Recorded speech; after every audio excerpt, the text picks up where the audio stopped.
The morning sun cast long shadows across the floating gardens of Colony 7, but 22-year-old Zara felt no warmth from its rays. Her delicate blue-silver skin shimmered as she moved between the hydroponic tanks, checking water levels and nutrient flows. Each plant in their small family farm meant survival for another day. Her webbed fingers worked quickly, adjusting the growing systems with practiced ease. The distinctive markings on her arms glowed faintly underwater, a natural trait of her. People, the Nereid species. Unlike many aliens who struggled to adapt to colony life, Zara could breathe both air and water, making her valuable in the agricultural sector. "Zara, dear, breakfast is ready," called her mother from their modest dwelling connected to the greenhouse. Despite the cheerful words, worry lines creased the older woman's face. The family had been living on borrowed time, and they all knew it. Inside their small home, the atmosphere felt heavy.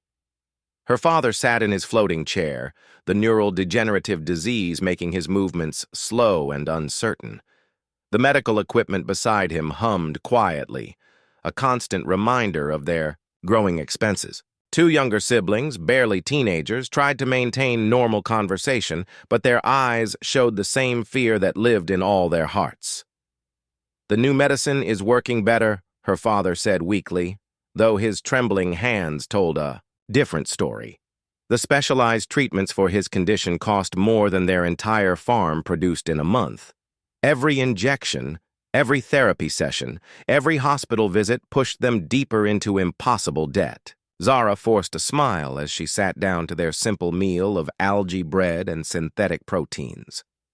"The eastern crops look promising this season. We might get a good price for the water lilies." She spoke with hope she didn't feel, trying to keep the family's spirits up. Her mother reached across the table and squeezed her daughter's hand. "You've done so much for us already, working 3 jobs, managing the farm. We don't deserve such a wonderful daughter." Before Zara could respond, a sharp knock echoed through their home. The family froze. Official visits never brought good news. 3 figures stood at their door when Zara opened it. The leader wore an expensive suit that looked out of place in their humble settlement. His cold eyes scanned their property with calculating precision. Behind him stood 2 security officers, their presence making the visit feel more like a threat than a business call. "Vincent Cross, Consortium Banking Services," the man announced, his voice crisp and professional. "I'm here regarding account number 7749B Nereidvel." Zara's heart sank. The banking consortium controlled most of the Outer Rim colonies, and their debt collection methods were legendary. "My parents they're not well today. Perhaps we could schedule another time? I'm afraid time is a luxury your family no longer possesses," Cross replied, pushing past her into their living area. His eyes took in every detail: the medical equipment, the modest furnishings, the desperate attempts to maintain dignity despite their poverty. Her father struggled to rise from his chair, but Cross waved him back down. "Please remain seated. This won't take long." He produced a digital tablet and began reading from it like a judge delivering a sentence. "Current debt total, 847,000 credits. Interest accumulation, 12,000 credits per month. Assets available for seizure, minimal. Family status, 4 dependents, 1 primary caregiver." His finger moved across the screen as he spoke. "Standard protocol would be immediate asset seizure and deportation to Labor Colony 12. Zara's mother gasped, and her younger siblings moved closer together. Labor colonies were essentially prison planets where debtors worked until they died, never earning enough to buy their freedom. "However," Cross continued, his tone shifting slightly, "the consortium has recently expanded into alternative debt resolution. We have a client who's expressed specific interest in arranged matrimonial contracts." The room fell silent except for the hum of medical equipment. Zara felt her world tilting off its axis. "What does that mean?"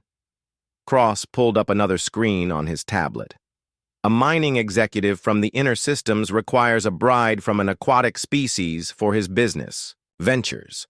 The marriage contract would transfer your family's debt to the groom and provide immediate financial relief to your household. "You're talking about selling my daughter," her father said, his voice shaking with more than just illness.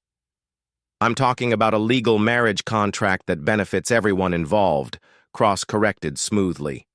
"The groom is wealthy, established, and specifically requested someone with aquatic abilities. Your daughter would have a comfortable life, and your family would be free from debt."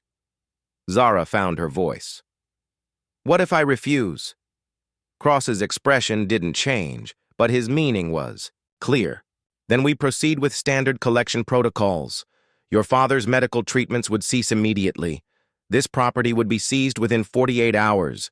Your family would be relocated to facilities that can accommodate their situation." The threat hung in the air like toxic gas.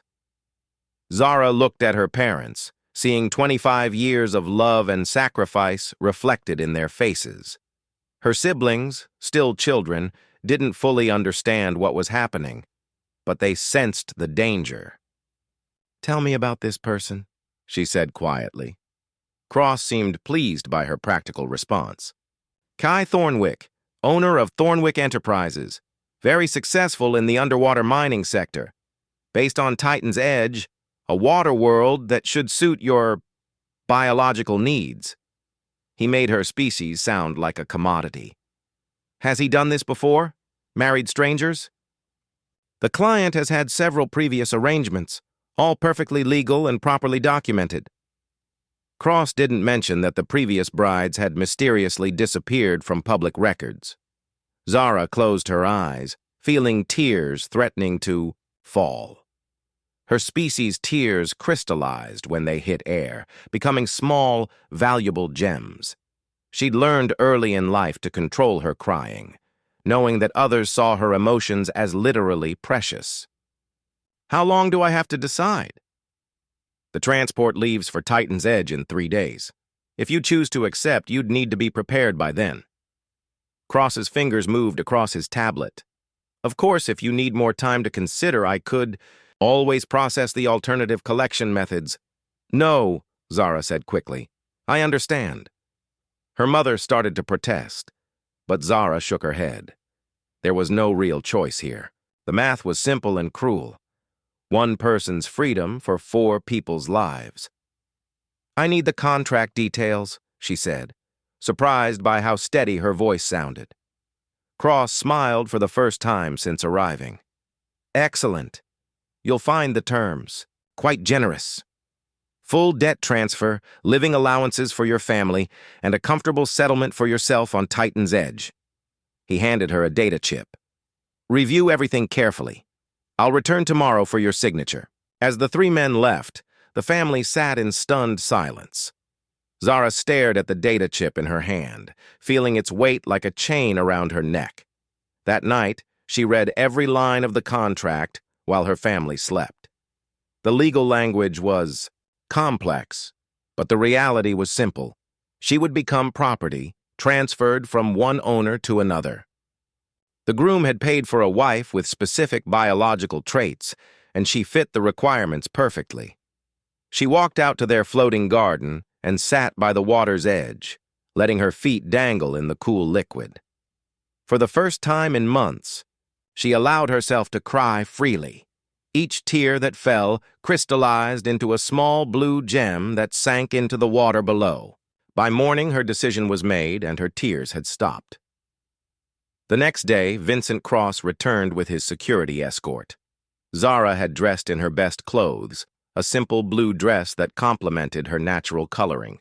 Her hair was braided, in the traditional style of her people, and she wore the small jewelry pieces that had belonged to her grandmother. "I accept the terms," she announced before Cross could speak. The signing ceremony was brief and businesslike. Cross produced multiple documents, each one signed in front of witnesses. Zara's parents held her hands as she placed her signature on line after line, officially transferring her life to a stranger on a distant world. The transport departs tomorrow at 1400 hours, Cross informed her. Pack light. Your new household will provide everything you need. He paused at the door, almost as an afterthought. Oh, and Miss Zara? Your husband specifically mentioned that he values practical wives, ones who understand their role and don't cause complications. The words sent a chill through her, but it was too late for second thoughts. That evening, her family held a quiet farewell dinner. They spoke of happy memories, avoiding any mention of the uncertain future ahead. Her siblings gave her small gifts to remember them by, while her parents offered blessings in their ancient language. As she packed her single allowed bag, Zara included photos of her family, a few pieces of her grandmother's jewelry, and a small vial of water from their home world. Everything else, her books, her artwork, her collection of pressed flowers, would stay behind. The next morning came too quickly and not quickly enough. At the spaceport, her family gathered to say goodbye. No tears fell from anyone's eyes. They had all cried themselves empty the night before. Instead, they held each other tight, trying to memorize the feeling of being together. Be strong, her father whispered in her ear. Remember who you are no matter what happens. Her mother, Press. The luxury transport ship was nothing like anything Zara had ever seen. Her entire home could have fit inside just the entrance hallway. Crystal chandeliers hung from ceilings painted with scenes of distant galaxies, and the floors were made of polished stone that felt cool under her bare feet. Everything screamed wealth and power, the very opposite of her simple life on Colony 7. A cheerful attendant named Rosa showed her to her quarters. The room was bigger than her family's entire living space back home, with a bed that could easily fit 4 people and windows that stretched from floor to ceiling. But what caught Zara's attention was the private pool built into the floor. Clear. Blue water that called to her Nereid nature. Master Thornwick wanted to ensure your comfort during the journey, Rosa explained, adjusting the room's lighting. The water system connects to the ship's main aquatic facilities. You're welcome to swim whenever you like. Zara nodded, not trusting her voice. The kindness felt strange after Vincent Cross's cold efficiency. Was this what her new life would be like? Luxury that felt more like a beautiful cage? That first night she couldn't sleep. The ship's engines hummed differently than the generators back home, and the bed felt too soft after years of sleeping on a simple mat. She stood by the windows, watching stars streak past as they traveled faster than the speed of light. Each point of light took her further from everything she knew. The next morning brought her first etiquette lesson. A stern woman named Mrs. Patterson arrived with data pads and holographic displays showing proper human customs. Your future husband is from a respected family, Mrs. Patterson explained, her voice crisp and professional. There are certain expectations about behavior, dress, and social interaction. She activated a hologram showing an elegant woman in formal attire. Study these carefully. First impressions matter greatly in high society. Zara spent hours learning about handshakes instead of the traditional Nereid greeting of touching foreheads. She practiced walking in shoes instead of going barefoot as her people preferred. Every lesson felt like losing another piece of herself. Why does he want to marry someone like me? She asked during one session. Surely there are human women who already know these customs. Mrs. Patterson's expression softened slightly. Your aquatic abilities are valuable for his business interests. Underwater mining requires special skills that most humans don't possess. She paused, then added more gently, and perhaps he appreciates qualities that go beyond social training. The days blended together in a routine of lessons, meals, and long hours staring out at space. Zara began to explore the ship, discovering libraries, gardens, and even a small chapel where passengers could find quiet moments. The luxury transport carried people from all over the galaxy, business travelers, diplomats, and others like herself. whose lives had taken unexpected turns.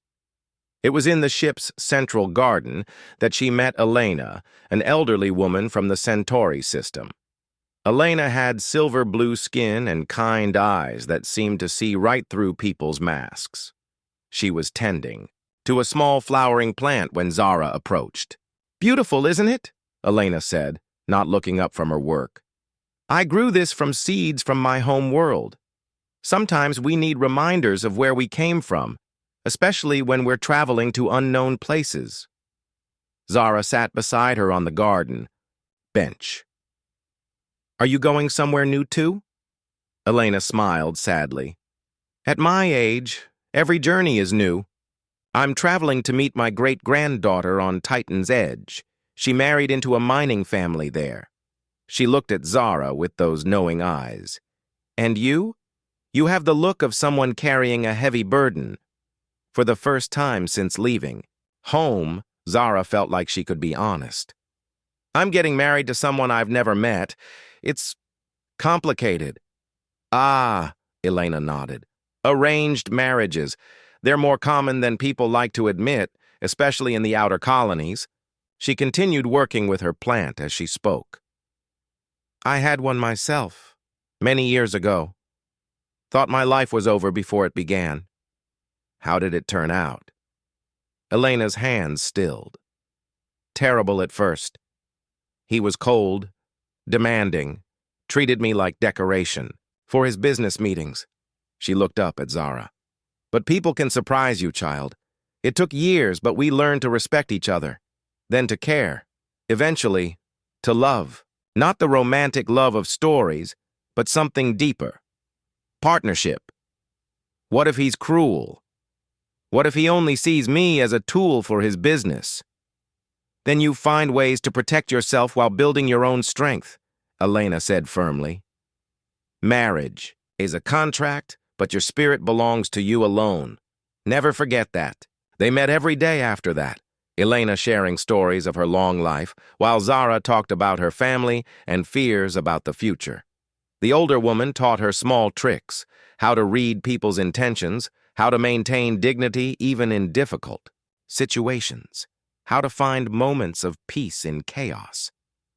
"Your tears," Elena said one afternoon, noticing the crystalline drops that fell when Zara spoke about missing her siblings. "They're beautiful. I've heard that Nereid tears have special properties." Zara quickly wiped her eyes. "They turn to gems when they hit air. Some people collect them." She didn't mention Vincent Cross's interest in her emotional state. Elena frowned. "Be careful who sees them. Not everyone appreciates beauty for the right reasons." As the journey continued, Zara began receiving daily reports about her destination.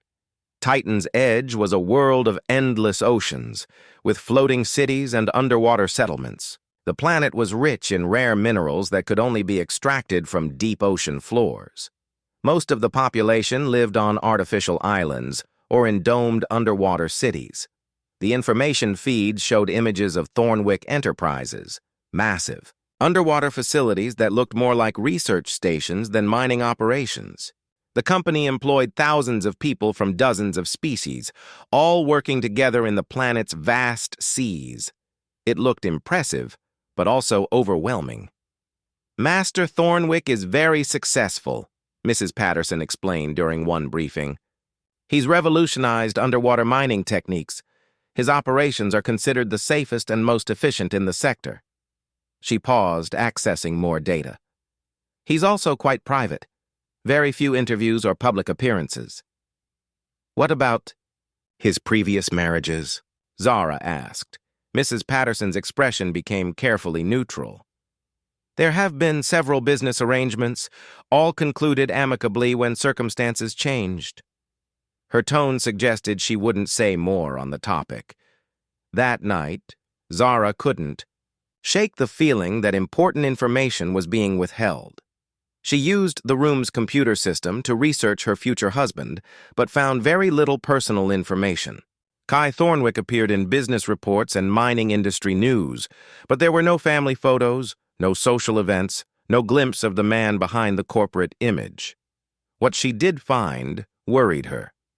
References to dangerous extraction methods and high-risk operations, mentions of accidents and personnel changes that seemed to happen frequently. The previous wives were mentioned only in passing, with no details about where they'd gone or why the marriages had ended. With only 3 days left in the journey, Zara's anxiety grew stronger. She spent more time in her private pool, letting the water soothe her nerves and remind her of home. The aquatic environment helped her think clearly, and she began making plans for different scenarios she might face. Elena found her there on the final evening, floating in the blue water with her eyes closed. "Nervous?" the older woman asked. "Terrified," Zara admitted.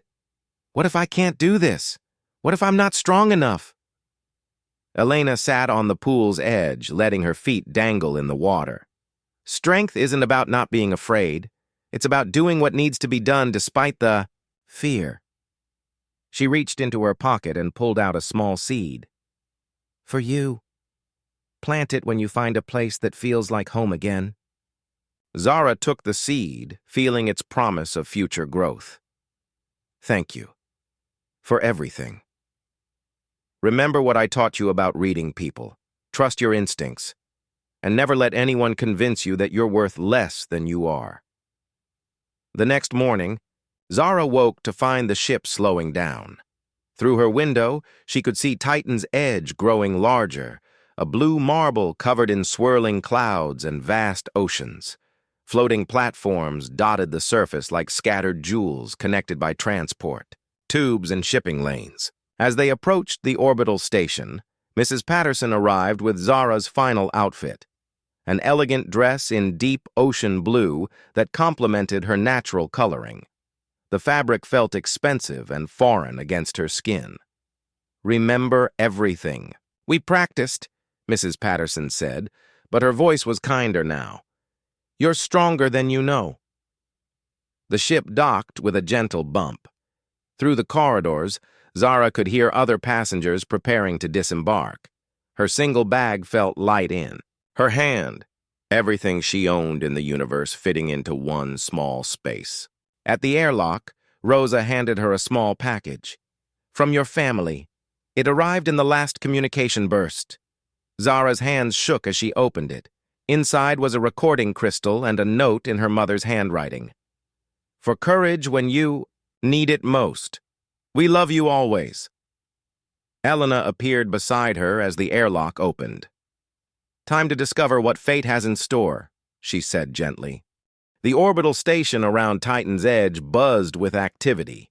Ships from across the galaxy docked and departed, while workers moved cargo through massive loading bays.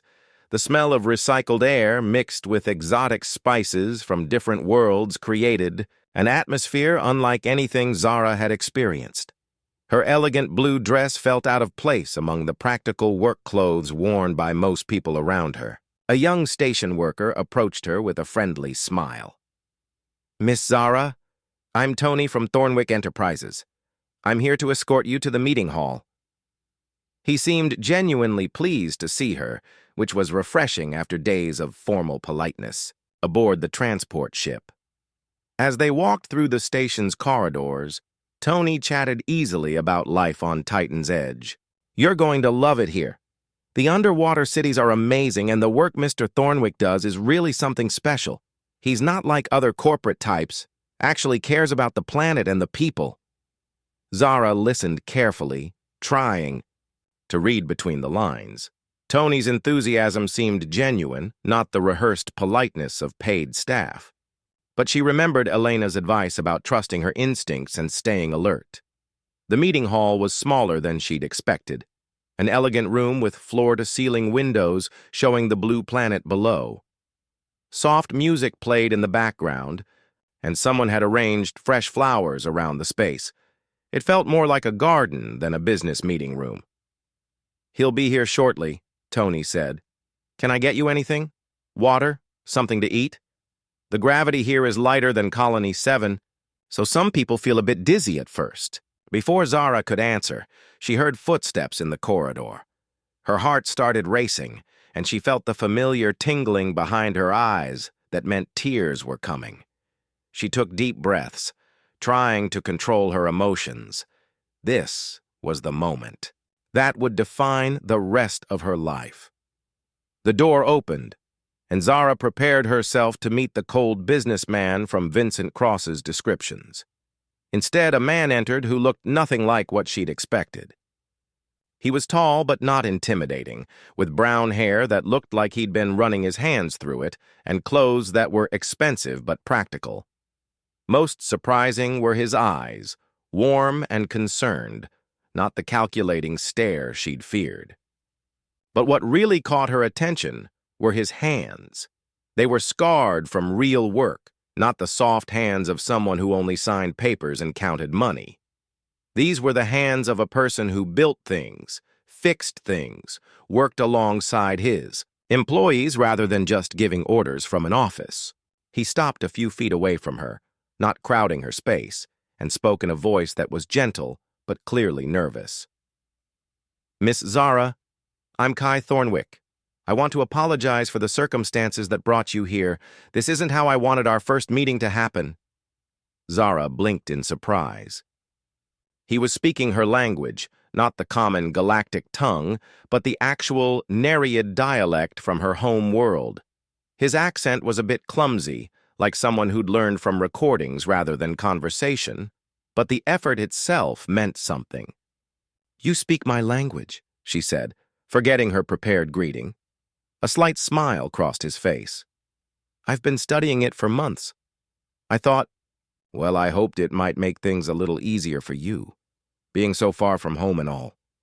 He gestured toward chairs arranged near the windows. "Would you like to sit? We have a lot to talk about."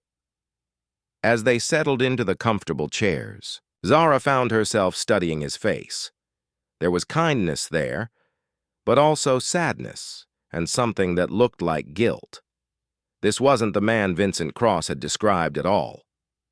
"I need you to know something right away," Kai said, leaning forward, slightly. "I never told anyone to force you into this marriage. When Cross contacted me about the arrangement, he said you were interested in off-world opportunities. I had no idea about your family's situation or the threats he made." Zara felt something shift inside her chest. For weeks, she'd imagined, facing a monster who deliberately bought her like property. Finding out that he'd been lied to as well changed everything. "Then why did you agree to it?" she asked. Kai was quiet for a moment, looking out at the planet below. "Because I'm tired of being alone, and I'm tired of marriages that are just business deals. When Cross mentioned you had aquatic abilities, I thought maybe we could work together on my projects. But I also hoped we might actually like each other." "Tell me about these projects," Zara said. "All I know is that you do underwater mining." His whole demeanor changed when he started talking about his work. The sadness left his eyes, replaced by excitement and passion. "It's not mining the way most people think of it. We're actually cleaning up the oceans while we extract minerals. This planet was nearly destroyed by industrial pollution decades ago.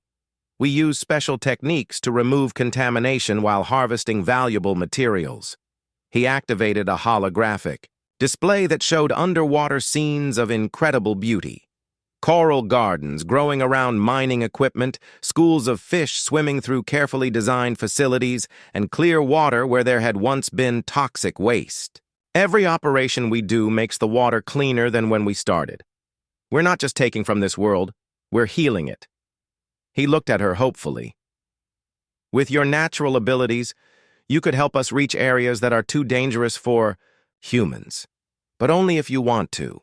This isn't about forcing you to work." Zara stared at the images, feeling something she hadn't experienced in months. Excitement about the future. The work looked challenging and meaningful, nothing like the destructive mining operations she'd heard about. "What about your previous wives?" she asked. "Cross mentioned there had been others?" Kai's expression darkened. "That's where things get complicated. I thought they'd found better situations and chose to leave. But lately, I've been wondering if something else happened to them. Cross handled all the arrangements, and now I'm starting to think he wasn't entirely honest about those situations either. A chill ran down Zara's spine. What do you mean? I mean, I think we've both been manipulated by someone with his own agenda. Kai stood and walked to the window. The question is, what do we do about it? For the first time since boarding the transport ship, Zara felt her tears stopping completely. It was as if her body recognized that she was no longer in immediate danger. The constant fear that had kept her crying for weeks simply disappeared. I haven't cried in the past hour, she said, touching her face in wonder. Kai turned back to her. Is that unusual? My people only stop crying when we feel truly safe, or when we're with someone we trust completely. She looked at him with new understanding. I didn't even realize it was happening. They sat in comfortable silence for a moment, both processing this unexpected development. Outside the windows, Titan's edge rotated slowly, showing seas that sparkled with promise, rather than threat. I have a proposal, Kai said finally. We're legally married according to the contract Cross arranged, but that doesn't mean we have to live like strangers or prisoners. We could be partners, in the work, in healing this planet, maybe even in life if things develop that way naturally. What would that look like? Zara asked. You'd have your own living space, your own projects, your own choices about how involved you want to be with the company or with me personally. If you ever want to leave, I'll help you do that safely. If you want to bring your family here, we can arrange that too. He met her eyes directly. What I won't do is treat you like property or force you into anything you don't want. Zara thought about Elena's advice regarding reading people and trusting her instincts. Everything about Kai seemed genuine. His nervousness, his obvious love for his work, his concern for her well-being. Most convincingly, he was offering her choices when he could have simply demanded obedience. Can I see the underwater facilities? She asked. Before I decide anything, I want to understand what I'd be getting into. Kai's face lit up with the first real smile she'd seen from him. I was hoping you'd ask that. We can take a submersible down to the main complex this afternoon if you're feeling up to it. As they prepared to leave the meeting hall, Zara realized that her entire understanding of her situation had changed in the space of an hour. Instead of facing years of misery with a cold stranger, she was looking at the possibility of meaningful work with someone who seemed to respect her as a person. Maybe Elena had been right about people's ability to surprise you, and maybe, just maybe, the worst thing that had ever happened to her might actually lead to something wonderful. 3 months had passed since Zara first descended into the underwater world of Titan's Edge, and she still felt amazed every time she swam through the crystal-clear tunnels connecting the facility domes. The water here was nothing like the polluted seas that had once surrounded these mining operations. Schools of colorful fish darted between the equipment, and coral gardens grew along carefully designed pathways. Today, she was leading a team to the deepest section of the restoration project. Her Nereid physiology allowed her to work at depths that would challenge even the most advanced diving suits. What had started as simple assistance had grown into something much more important. She was now the head of biological restoration for the entire operation. The eastern coral beds are showing incredible growth, she reported to Kai through her underwater communicator. We should see a 40% increase in fish population by next month. Kai's voice crackled back, warm with pride. That's amazing work, Zara. You've accomplished more in 3 months than we managed in the previous 2 years. As she swam back toward the main facility, Zara reflected on how much her life had changed. Kai had been true to his word about giving her choices and independence. Her living quarters were beautiful and private, built into a dome with direct access to the ocean. She'd been able to send regular communications to her family, along with enough credits to ensure her father's continued medical treatment. But, more than the comfortable life, she'd found purpose in the restoration work. Every day brought new challenges and discoveries. She was developing new techniques for underwater farming and helping design equipment that worked with the oceans, natural systems instead of against them. When she surfaced in the main facility's pool area, Kai was waiting with a concerned expression. They'd grown comfortable around each other over the past months, developing the easy friendship he'd hoped for. But lately, Zara had noticed something, deeper in his eyes when he looked at her, something that made her heart beat faster. "We need to talk," he said quietly. "I received a message from Cross today." The mention of Vincent Cross's name sent a chill through the warm water. They'd managed to put the debt collector out of their minds as they focused on building their new life together. "What did he want?" Zara asked, pulling herself out of the pool and wrapping a towel around her shoulders. Kai handed her a data pad showing the communication. "He's demanding a progress report on your performance and wants to schedule what he calls a biological assessment. He also mentioned that several of his clients are interested in similar arrangements." Zara's hands trembled as she read the message. Cross was talking about her like she was livestock being evaluated for breeding. "What does this mean?" "It means Cross has been lying to both of us from the beginning," Kai said grimly. "I've been doing some research into his other arranged marriages. The women who supposedly left their husbands voluntarily, I can't find any record of where they went or what happened to them. They moved to Kai's office, where he'd been collecting information for weeks.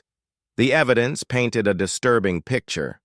Cross had arranged dozens of marriages across the Outer Rim colonies, always involving women with unusual biological traits. The brides would disappear after a few months, and the husbands would receive legal documents stating the marriages had been dissolved. I think he's been selling information about the women to research facilities, Kai continued. Maybe even selling the women themselves. Zara sank into a chair, feeling sick. My tears.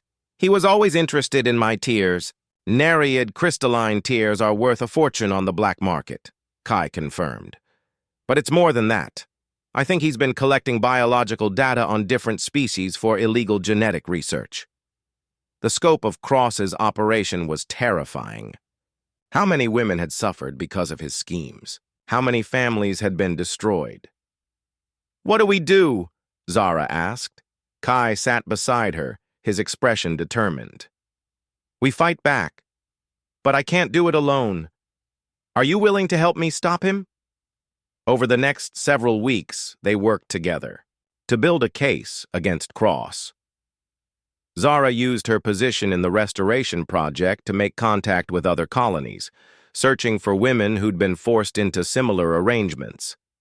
Kai used his business connections to investigate the financial trail behind Cross's operations. The work brought them closer together.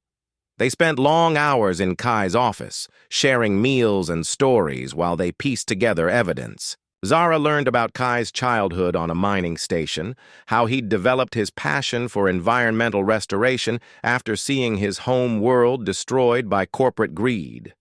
Kai heard about Zara's dreams of marine biology and her love for her family. One evening, as they worked late, analyzing financial records, Zara looked up to find Kai watching her with an expression she'd never seen before. What? She asked, suddenly aware of how close they were sitting. I was just thinking about how different things could have been, he said softly. If Cross had succeeded in his original plan, if you hadn't been strong enough to see through his lies. If you hadn't been the kind of person worth trusting, Zara replied. They'd grown so comfortable together that the shift from friendship to something deeper felt natural. When Kai reached for her hand, Zara didn't pull away.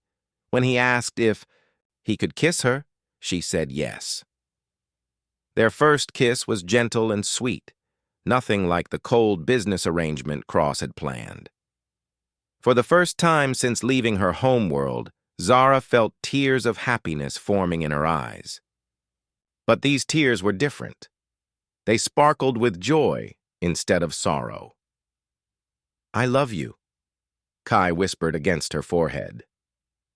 "I love you too," she replied, surprising herself with how true the words felt. Their happiness was interrupted the next morning when Cross himself arrived at the facility. He came with 2 security guards and a legal representative, acting like he owned the place. "I'm here for my scheduled assessment of the merchandise," he announced to the facility's reception staff. Word of his arrival spread quickly through the underwater complex. By the time he reached Kai's office, a crowd of employees had gathered in the corridors. Many of them had become protective of Zara over the past months, seeing her as a friend and colleague rather than just the boss's wife. "Cross," Kai said coldly as the man entered without knocking. "You're not welcome here." "I'm afraid you don't have a choice in the matter," Cross replied, producing legal documents. "According to the marriage contract, I retain certain rights regarding the wife's biological monitoring and potential reassignment." Zara stepped forward, no longer the frightened young woman who'd signed papers on Colony 7. "I'm not merchandise, and I'm not your property to monitor or reassign." Cross smiled the same cold smile she remembered from her family's home. "Actually, you are. The contract clearly states that you can be transferred to other arrangements if your current placement proves unsatisfactory." He looked around the office dismissively. "And frankly, this whole operation looks like a waste of valuable resources." "Get out," Kai said, standing to his full height. "I don't think so. My clients are very interested in acquiring assets with aquatic capabilities. The research potential alone is worth millions." Cross signaled to his guards. "We'll be conducting our assessment now." That's when Zara realized that Cross had made a critical mistake. He'd underestimated not just her growth as a person, but the loyalty she'd earned from the people around her. The facility's employees weren't just workers. They were a family that had welcomed her as one of their own. "I don't think you understand your situation," Zara said calmly. She activated the facility's communication system. "This is Zara, Code 7. All stations." Within minutes, the office was surrounded by dozens of facility workers. Humans, Nereids, Centauri, and other species stood together, blocking every exit. These weren't hired security guards. They were people who'd seen what Zara had accomplished, who respected her work and cared about her well-being. Cross looked around nervously.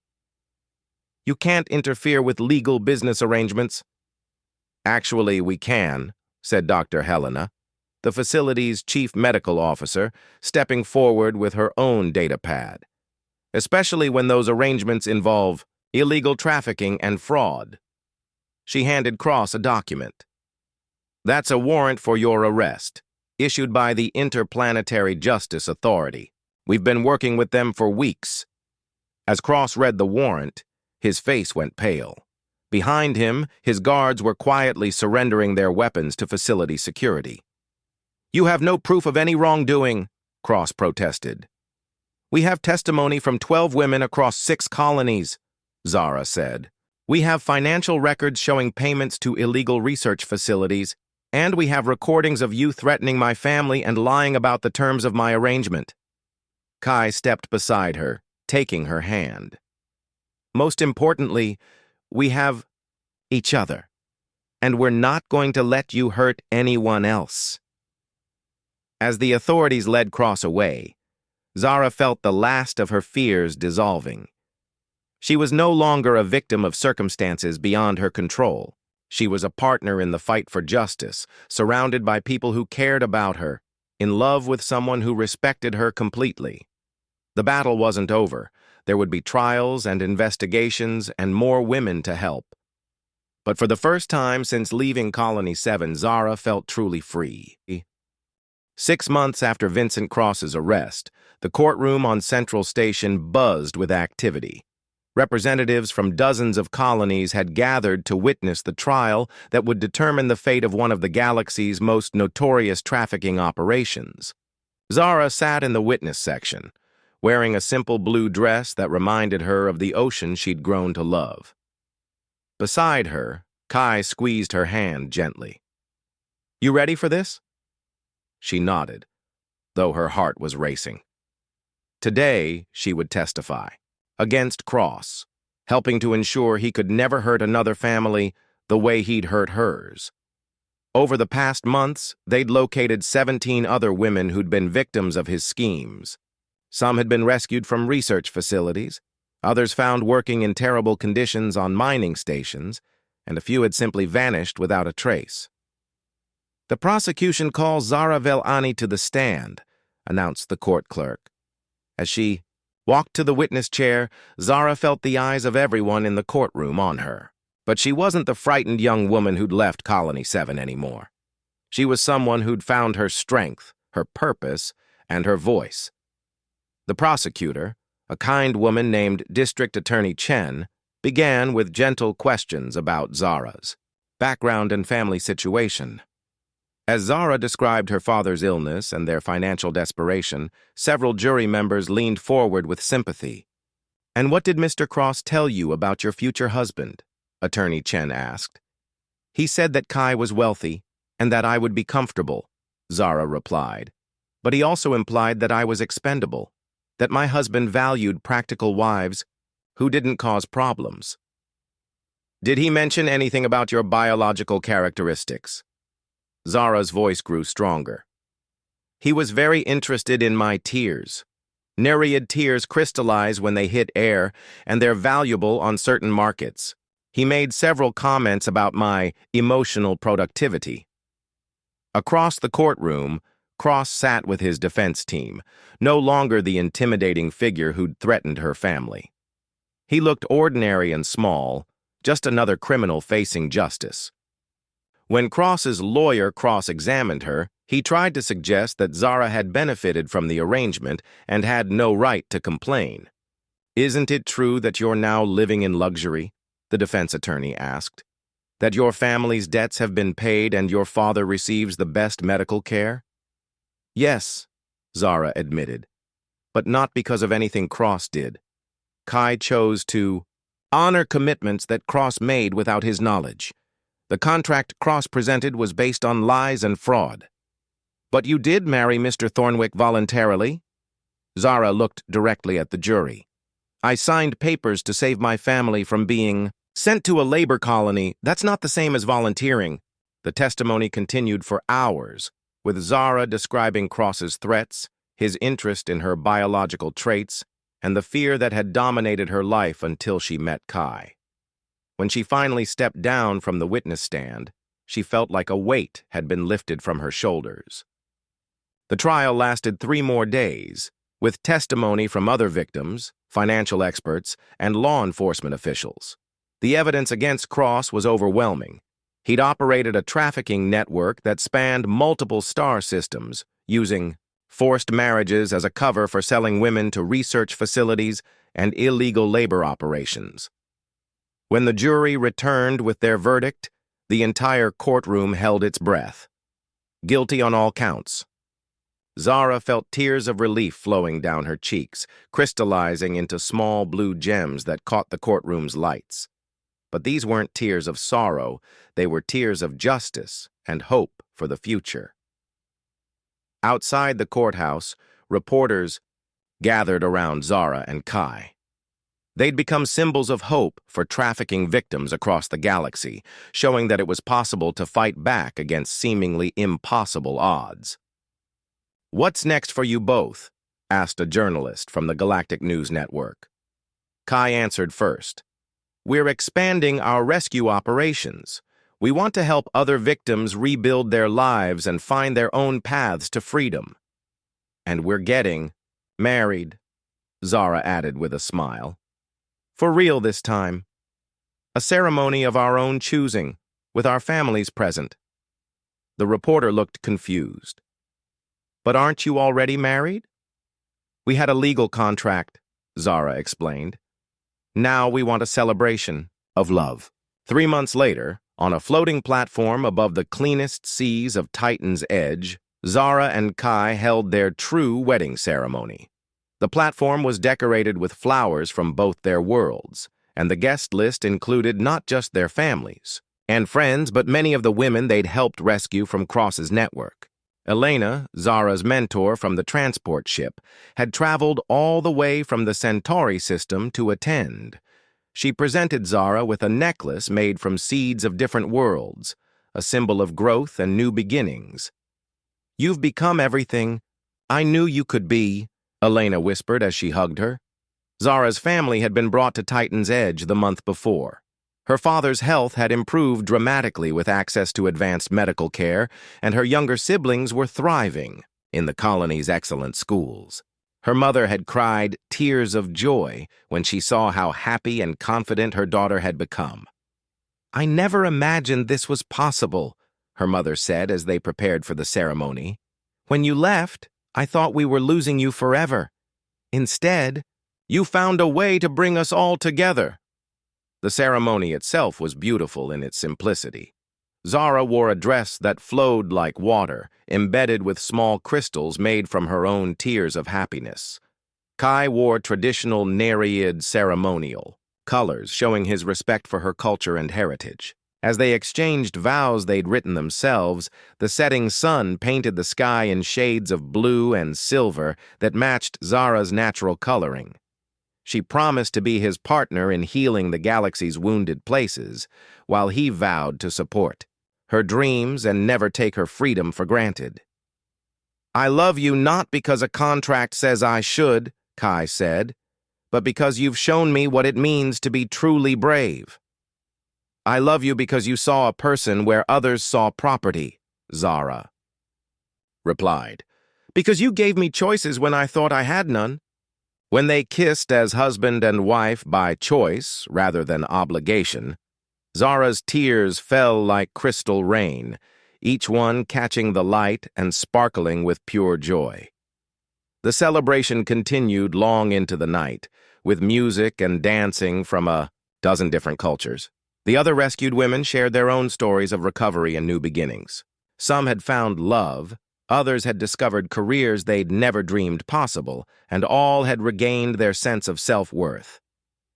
Dr. Helena, now running a rehabilitation center for trafficking victims, raised a toast to the newlyweds. To Zara and Kai, who proved that sometimes the worst situations can lead to the most beautiful outcomes. As the evening wound down, Zara and Kai stood together at the platform's edge, looking out over the vast ocean that had become their home. Below them, the lights of underwater cities twinkled like earthbound stars, and schools of fish moved through the clear water in graceful formations. "Any regrets?" Kai asked, wrapping his arms around her from behind. Zara leaned back against his chest, feeling completely safe and loved. "Only that it took so long to find you." "We found each other when we needed to," he replied. "That's what matters." In the distance, a group of dolphins jumped from the water in perfect synchronization, as if celebrating along with the human guests. Zara had learned to communicate with them during her restoration work, and she liked to think they approved of the changes she and Kai had brought to their world. 2 years later, as Zara floated in the nursery pool of their underwater home, holding their newborn daughter, she reflected on the incredible journey that had brought her to this moment. The baby had the same blue-silver markings as her mother, but Kai's warm brown eyes, her tiny hands grasped at the water around her, already showing signs of aquatic adaptation. "She's going to be extraordinary," Kai said softly, stroking the baby's dark hair. "She's going to be free," Zara corrected. "Free to choose her own path, her own dreams, her own love." Through their work with the rescue organization, they'd helped establish new laws protecting arranged marriage victims and had shut down 3 more trafficking networks. The baby in Zara's arms would grow up in a galaxy where what had happened to her mother was much less likely to happen to anyone else. As she watched her daughter's eyes track the movement of fish outside their home's transparent walls, Zara knew that every tear she'd shed, Every moment of fear she'd endured had been worth it to reach this point. She'd been forced into marriage to repay a debt, but had found something priceless. A love that had grown from respect and partnership, a purpose that gave meaning to every day, and a family that chose to be together rather than being bound by contracts and obligations. The crystal tears she cried now were tears of gratitude, falling into the clear water and becoming permanent reminders of just how beautiful life could be when love was freely given and freely received.